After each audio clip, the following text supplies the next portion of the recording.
최근 한국 반도체 시장을 설명하는 가장 정확한 언어는 아마도 숫자일 겁니다.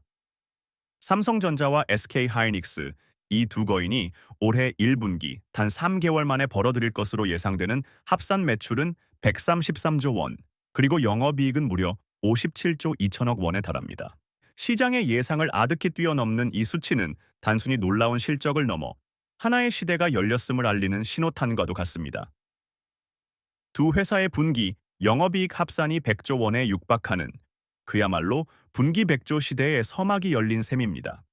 이 숫자가 얼마나 거대한지 체감하기 위해 조금 더 자세히 들여다보면 이는 하루에 6천억 원씩 잠자는 시간에도 시간당 250억 원의 이익을 창출하는 수준입니다. 작년 한 해 동안 벌어들인 전체 영업이익 43조 6천억 원을 불과 한 분기 만에 가볍게 뛰어넘는 그야말로 경이로운 기록입니다. 이 압도적인 숫자는 단순히 두 기업의 성공을 넘어 한국 증시 전체의 체력을 끌어올리는 강력한 엔진이 되고 있습니다. 실제로 3월 말 대비 코스피 전체의 영업이익 컨센서스가 20%나 상향 조정된 배경에는 바로 이 반도체의 눈부신 부활이 자리하고 있습니다. 이런 경이로운 실적 발표에 시장은 환호하고 있지만 여러 번의 사이클을 겪어본 경험 많은 투자자들의 머릿속에는 2018년의 불안한 기억이 스멀스멀 피어오릅니다. 당시에도 반도체는 연일 사상 최대 실적을 경신하며 영원할 것만 같았던 황금기를 누렸습니다. 증권사 리포트는 장밋빛 전망으로 가득했고 모두가 반도체 슈퍼사이클이라는 구호에 취해 있었습니다. 하지만 모두가 축배를 들던 바로 그 순간 주가는 정점을 찍고 하염없이 미끄러지기 시작했습니다. 실적 발표 숫자가 가장 화려했던 그 시점에 주가는 이미 차가운 겨울을 향해 내리막을 걷고 있었던 것입니다. 수요, 예측 실패로 인한 데이터 센터 재고 누적과 그에 따른 가격 붕괴라는 지금 돌이켜보면 교과서적인 하락 사이클이었습니다. 바로 이 과거의 쓰라린 경험 때문에 지금의 폭발적인 실적 앞에서 마냥 웃을 수만은 없는 것입니다. 그래서 지금 시장의 모든 시선은 단 하나의 질문으로 모입니다. 과연 이번에도 역사는 반복될 것인가? 이 눈부신 실적의 끝은 또다시 가파른 하락일까? 아니면 2018년과는 완전히 다른 새로운 길을 걷게 될 것인가 하는 근본적인 질문 앞에 우리는 서 있는 것입니다. 결론부터 말하자면 이번 사이클은 2018년과 그 구조부터가 다르며 과거의 패턴이 반복될 가능성은 현저히 낮습니다. 그 자신감의 근거는 세 가지 결정적인 구조적 변화에서 찾을 수 있습니다. 첫째, 수요의 질과 성격 자체가 달라졌습니다. 지금의 반도체 수요는 인공지능, 즉 AI라는 거대한 기술 혁명의 심장부에서 터져 나오고 있습니다. AI 데이터 센터를 구축하는 데 필요한 서버용 DRAM과 특히 고대 역폭 메모리, HBM에 대한 수요가 그야말로 폭발하면서 전 세계 생산 능력을 아득히 초과하는 구조적인 공급 부족 현상이 나타나고 있습니다. 이는 단순히 PC나 스마트폰이 얼마나 더 팔리느냐에 따라 좌우되던 과거의 경기 순환적 수요와는 차원이 다릅니다. AI 경쟁에서 뒤처지는 순간 도태된다는 빅테크 기업들의 생존 본능이 만들어낸 비탄력적이고 거대한 수요의 파도인 셈입니다. 둘째, 생산과 판매 방식의 체질이 완전히 개선됐습니다. 2018년에는 수요를 어림짐작해 일단 만들어 놓고 시장에 파는 방식이었기에 예측이 빗나가면 쌓이는 재고와 가격 폭락의 위험에 그대로 노출됐습니다. 하지만 지금은 엔비디아, 구글, 아마존 같은 거대 빅테크 기업들이 먼저 줄을 서서 내년, 내후년 물량까지 우리가 먼저 사겠다며 선계약하는 구조로 바뀌었습니다. 이는 제조사 입장에서 재고 리스크를 획기적으로 줄여줄 뿐만 아니라 공급자가 절대적인 우위에 서서 가격 협상력을 쥐게 되는 그야말로 공급자가 갑이 된 시장으로의 전환을 의미합니다. 마지막으로 SK하이닉스와 삼성전자가 기술적 해자를 구축하며 사실상 독점하고 있는 HBM이라는 강력한 무기가 있습니다. 이처럼 강력하고 새로운 차원의 수요, 안정적인 계약 구조, 그리고 독점적인 고부가 가치 제품이라는 세 개의 단단한 축이 바로 2018년과 같은 공급 과잉으로 인한 가격 붕괴 시나리오의 재현 가능성을 극히 낮게 보는 핵심적인 이유입니다. 이처럼 과거와는 체질 자체가 달라졌다는 점은 분명해 보입니다. 그렇다면 이토록 강력하게 형성된 상승 사이클은 대체 언제까지, 어디까지 이어질 수 있을까요? 모든 사이클에는 반드시 정점이 존재하기 마련입니다. 증권사 리포트에서는 찾아볼 수 없는 독자적인 분석을 통해 결론부터 말씀드리자면 이번 반도체 황금기의 정점, 즉 피크아웃은 2027년 4분기가 될 가능성이 매우 높습니다. 이 구체적인 시점을 예측하는 핵심 근거는 바로 신규 공급의 등장입니다. 지금의 전례 없는 공급 부족과 가격 급등은 폭발하는 AI 수요를 감당할 만한 새로운 생산 라인, 즉 신규 팹이 없기 때문에 벌어지는 현상입니다. 하지만 이 구도는 영원하지 않습니다.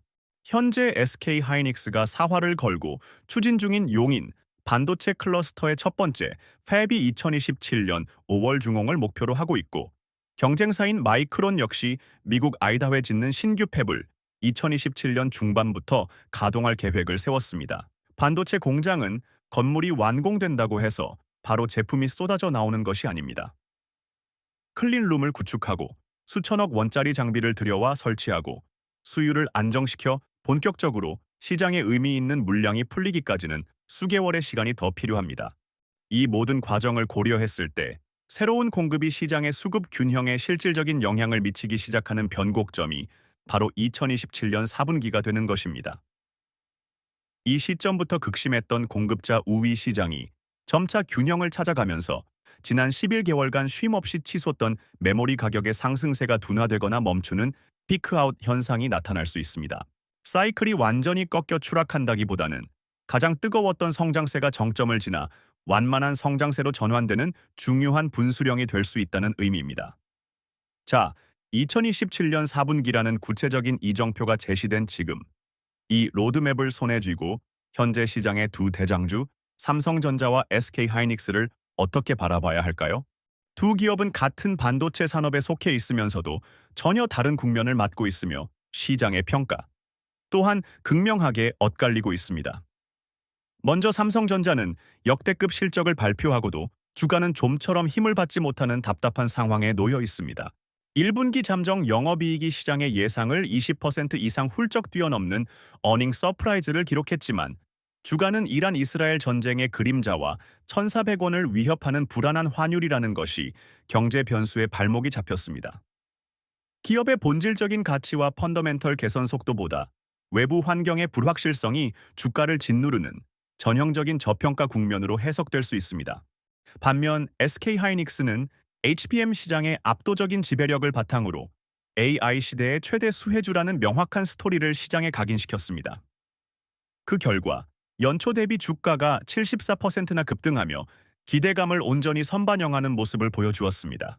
SK하이닉스의 주가는 것이 경제의 불확실성보다는 AI라는 거대한 산업 트렌드와 훨씬 더 강하게 연동되어 움직이고 있는 것입니다. 결국 안정적인 가치와 저평가 탈출의 잠재력에 무게를 둔다면 삼성전자를, 시장의 가장 뜨거운 성장 동력에 집중한다면 SK하이닉스를 고려해 볼 수 있는 명확한 갈림길이 놓인 셈입니다. 그런데 최근 시장의 흐름을 한 걸음 더 깊이 들여다보면 이들 대장주보다 훨씬 더 뜨겁게 타오르며 시장의 주도권을 가져오는 영역이 있습니다. 그곳은 바로 반도체 소부장, 즉 소재 부품 장비 기업들입니다. 한미반도체나 이오테크닉스, 프로텍과 같은 대표적인 소부장 기업들의 주가 상승률은 이미 삼성전자나 SK하이닉스를 가볍게 뛰어넘는 압도적인 퍼포먼스를 보여주고 있습니다. 여기서 가장 중요한 점은 이 폭발적인 상승이 막연한 기대감이 아니라 지극히 현실적인 실적 성장에 발을 딛고 있다는 사실입니다. 반도체 산업에는 명확한 자금의 흐름과 시간차 타임락가 존재합니다. 먼저 삼성전자와 SK하이닉스가 AI발 수요 폭증으로 역대급 실적을 거두고 이를 바탕으로 수십조 원 규모의 대규모 설비 투자, 캐펙스 계획을 확정합니다. 그러면 그 돈은 자연스럽게 반도체 장비를 만들고 고순도 소재를 공급하고 정밀 부품을 납품하는 소부장 기업들에게 수주 계약이라는 형태로 흘러 들어갑니다. 그리고 이 계약이 실제 매출과 영업이익으로 재무제표에 반영되어 주가를 본격적으로 밀어 올리기까지는 보통 1분기에서 2분기, 즉 3개월에서 6개월 정도의 시차가 발생합니다. 바로 지금 우리는 이 거대한 사이클의 초입 단계에 서 있습니다. 대장주들의 실적 파티는 이미 시작됐지만 그 낙수 효과를 온전히 받게 될 소부장 기업들의 진짜 실적 개선은 이제부터가 본격적인 시작이라는 뜻입니다. 대장주들의 막대한 투자가 마중물이 되어 소부장 기업들의 실적이라는 거대한 펌프를 작동시키는 가장 확실하고 강력한 성장 구간에 진입한 셈입니다. 이 거대한 흐름이 정말 약속대로 현실화되고 있는지 우리가 직접 눈으로 확인하고 투자의 확신을 더할 수 있는 세 개의 중요한 신호등이 있습니다. 첫 번째 신호등은 바로 4월 23일로 예정된 SK 하이닉스의 1분기 실적 발표입니다. 단순히 발표되는 숫자 자체보다 시장의 높아진 기대치를 가뿐히 뛰어넘는 어닝 서프라이즈를 기록하는지, 그리고 그와 함께 컨퍼런스 콜에서 얼마나 과감하고 구체적인 미래 투자 계획을 내놓는지가 소부장 사이클의 공식적인 신호탄이 될 것입니다. 두 번째 체크 포인트는 2분기 D램 고정거래 가격의 추이입니다. 1분기에 최대 100% 가까이 급등했던 가격이 2분기에도 꺾이지 않고 견조한 상승률을 유지하는지 여부는 메모리 시장 전반의 수요가 HBM뿐만 아니라 범용 제품까지 확산될 정도로 탄탄한지를 증명하는 핵심 바로미터가 됩니다. 마지막 세 번째는 이 모든 수요의 근원인 엔비디아, 구글, 마이크로소프트 같은 글로벌 빅테크 기업들의 AI 관련 설비 투자, 즉 캐펙스 집행 규모입니다. 이들이 기존의 투자 계획을 차질 없이 유지하거나 오히려 확대한다면 한국 반도체 산업의 강력한 수요 기반이 여전히 굳건하다는 가장 확실한 증거가 될 것입니다. 하지만 이 세 신호등이 모두 파란불이라 해도 도로 위에 예기치 못한 장애물은 항상 염두에 두어야 합니다. 언제든 다시 불붙을 수 있는 중동의 지정학적 갈등은 유가를 자극해 시장 전체를 얼어붙게 할 수 있는 가장 큰 외부 변수이며, 단기간에 급등한 일부 종목들의 밸류에이션 부담과 차익 실현 매물 출회 가능성 역시 반드시 인지하고 관리해야 할 내부 변수입니다. 이렇게 단기적인 체크포인트와 리스크까지 짚어봤습니다. 그렇다면 이 모든 변수를 넘어 우리가 AI 시대의 한국 반도체 산업에 대해 가져야 할 장기적인 관점은 무엇일까요? 그것은 바로 반도체, 특히 한국이 세계를 제패하고 있는 메모리가 더 이상 경기를 타는 순환적인 선택제가 아니라 시대의 흐름을 이끄는 필수제의 반열에 올랐다는 사실을 깊이 이해하는 것입니다.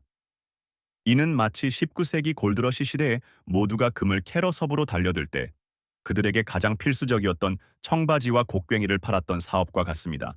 AI라는 거대한 금광이 발견된 지금, 한국의 메모리 반도체는 바로 그 청바지와 곡괭이의 역할을 하고 있습니다. AI 모델을 훈련하고 운영하기 위해서는 반드시 대규모의 메모리가 필요하기 때문입니다.